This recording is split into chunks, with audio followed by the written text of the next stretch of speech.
സാധനം എന്ന് മനസ്സിലായോ? ഇതൊരു ജ്യൂസാണ് കേട്ടോ. നമ്മൾ മുള്ളൻ ചക്കേൻ്റെ ജ്യൂസാണത്. അതായത് നമ്മൾ എന്താക്കണം, എടുത്തിട്ട് അതിൻ്റെ തോലെല്ലാം കളഞ്ഞ് സെറ്റാക്കി വെക്കണം കേട്ടോ. ഇതിൻ്റെ കുരുവെല്ലാം എടുത്ത് മാറ്റണം. ഇനി നമുക്ക് ഇതിൻ്റെ കുരുവെല്ലാം എടുത്ത് മാറ്റാം കേട്ടോ. ഇതെന്താ സാധനം? എൻ്റെ കാലിടല്ല.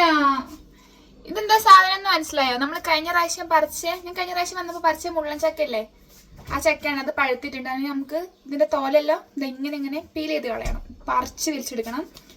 എന്നിട്ട് ഇതിൻ്റെ ഉള്ളിൽ ഇങ്ങനെ കുറേ കുരുണ്ട്, ആ കുരുവിൽ എടുത്ത് കളയണം. നമുക്ക് കുരു കളയാം.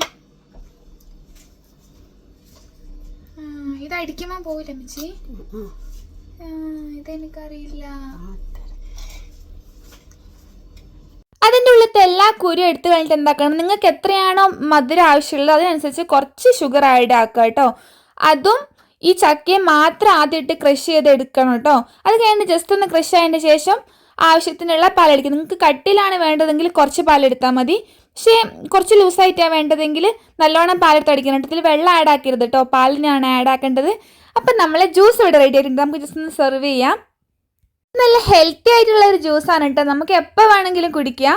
പിന്നെ അതുമല്ല, നമുക്കിതിങ്ങനെ ജ്യൂസ് അടിക്കാണ്ട് ജസ്റ്റ് ഇതെല്ലാം ഇങ്ങനെ മുറിച്ചിട്ട് കുരുവെല്ലാം കളഞ്ഞിട്ട് അതിലേക്ക് കുറച്ച് പഞ്ചാരെല്ലാം ഇട്ടിട്ട് നമ്മൾ അവക്കാഡോ എല്ലാം ഇങ്ങനെ സ്മാഷ് ചെയ്ത് കഴിക്കില്ലേ, അതുപോലെ സ്മാഷ് ചെയ്ത് കഴിക്കാം കേട്ടോ. നിങ്ങൾ ജസ്റ്റ് ഒന്ന് ട്രൈ ആക്കി നോക്കൂട്ടോ. നല്ല ടേസ്റ്റാണ്, നല്ലൊരു ഉഷാറെല്ലാം കിട്ടും ഇത് കുടിച്ച് കഴിഞ്ഞിട്ടുണ്ടെങ്കിൽ. അപ്പോൾ നമ്മൾ ഇന്നത്തെ വീഡിയോ ഇത്രയേ ഉള്ളൂ. അപ്പം ശരി എന്നാൽ.